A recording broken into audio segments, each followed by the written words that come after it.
මදිකුණ ඒ මදිවට ඒ මදිවට ලෝකේ වටේ Sri Lanka has now collected over $50 billion in foreign debt and owes $78 million in interest alone. For the first time in its history, the nation has defaulted on its debt payments. Protesters blame the current economic crisis on just one family. For the past 20 years, the Rajapaksas have been in power and stealing millions of public funds at worst. But here's the kicker. None of the top dogs in the Rajapaksa clan have ever been convicted of any crime. This is the story of how one family allegedly bankrupted an entire nation and got away with it. This is the big steal.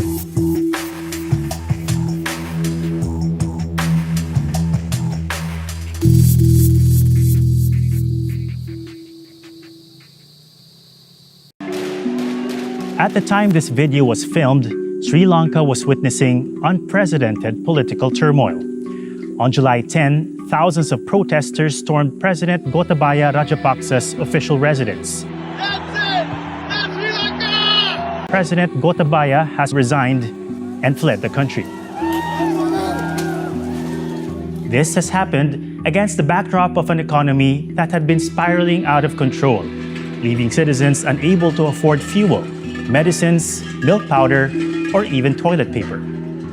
Sri Lanka has now collected over $50 billion in foreign debt and owes $78 million in interest alone.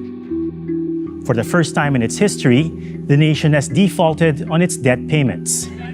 Protesters blame the current economic crisis on just one family. For the past 20 years, the Rajapaksas have been in power. They've been accused of financial mismanagement at best and stealing millions of public funds at worst. But here's the kicker. None of the top dogs in the Rajapaksa clan have ever been convicted of any crime. This is the story of how one family allegedly bankrupted an entire nation and got away with it. This is the big steal.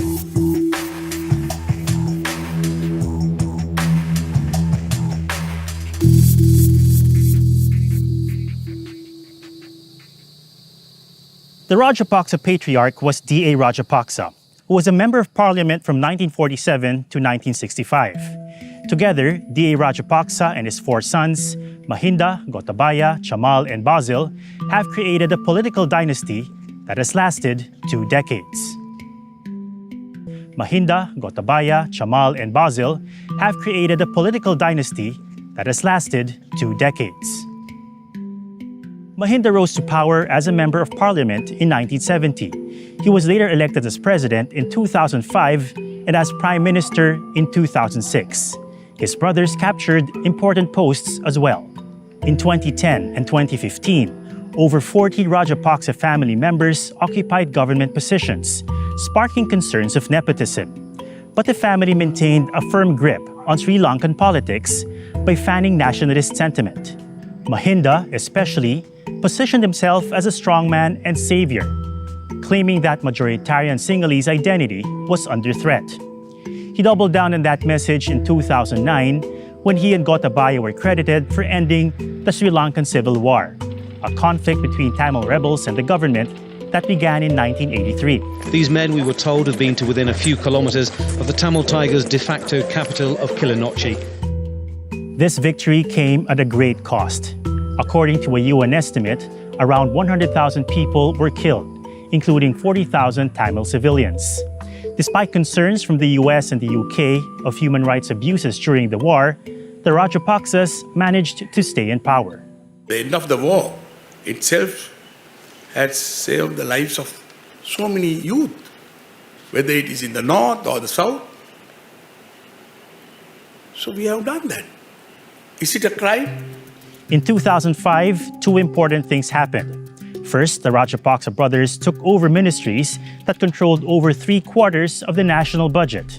And second, corruption allegations began to mount. In 2006, opposition politician Kabir Hashim accused Mahinda of diverting $820,000 of aid into a private account. This money was supposed to help the nation rebuild after the devastating 2004 tsunami.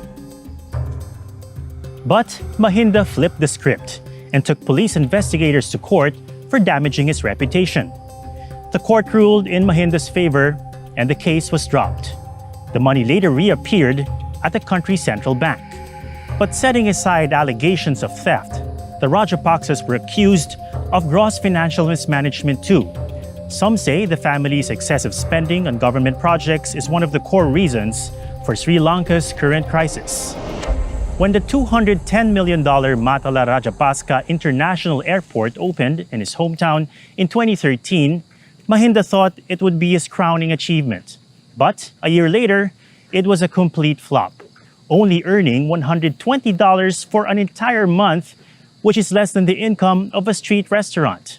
By 2015, it was empty, defunct, and partly converted into a warehouse for rice.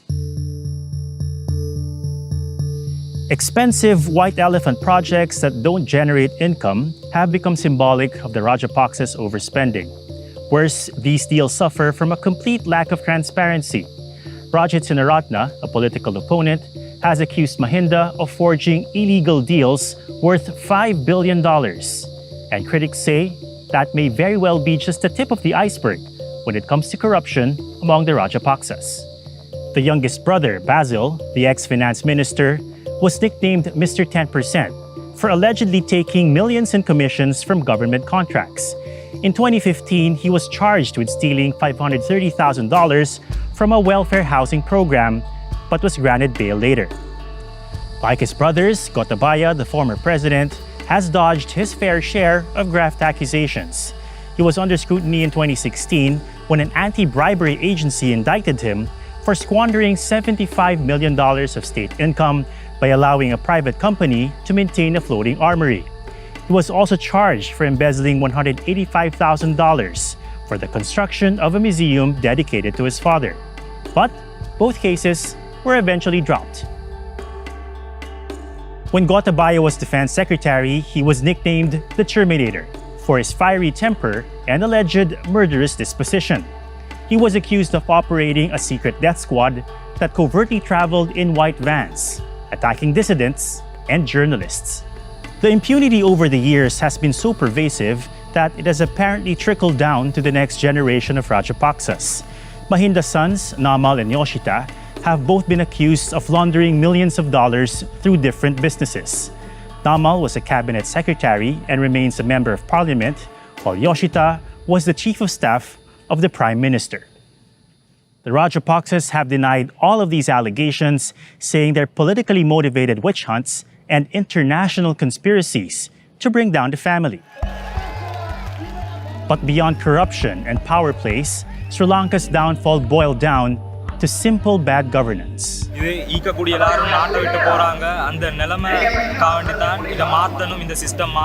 When the Rajapaksa administration announced sweeping tax cuts in 2019, the country's budget deficit grew to 14% of its GDP. Most of the revenue was being used to pay off loans, so international credit rating agencies were forced to downgrade Sri Lanka. Even the governor of the central bank appealed to citizens overseas for donations in US dollars, sterling, or euros to augment the nation's budget for the importation of essentials like food and medicine. After an internal power struggle, Mahinda and the cabinet resigned earlier this year, while Gotabaya fled the country and also resigned to pacify the public. Earlier, he also appointed political rival Rana Wickramasinghe as prime minister and even promised not to contest elections again. But Sri Lankans say this isn't enough. Although Wickramasinghe is from an opposition party, he's still considered a political insider. In Sri Lankan politics, even when the Rajapaksas were out of power, control only shuffled between members of a rich, elite political class. They're like spokes on the same wheel, replacing each other after elections, promising to be tough on their rivals, but ultimately continue to chum together because they all benefit from the prevailing system. As of July 2022, Sri Lanka's economy is still paralyzed. They're out of food, fuel, and even electricity. The government has raised taxes to generate revenue. forced shutdowns to save fuel, and incentivized officials to take up farming in order to boost the economy. But the nation needs $6 billion to bounce back and survive the next 6 months. Glaring mismanagement by the Rajapaksa family has dealt a huge blow to Sri Lanka's economic development. But the current crisis may have spelled the end of a once powerful dynasty and could usher in a new era of politics in Sri Lanka.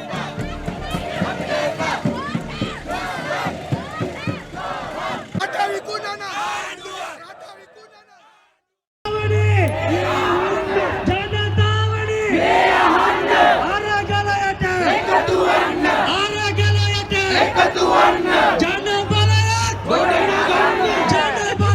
ගොඩනගන්න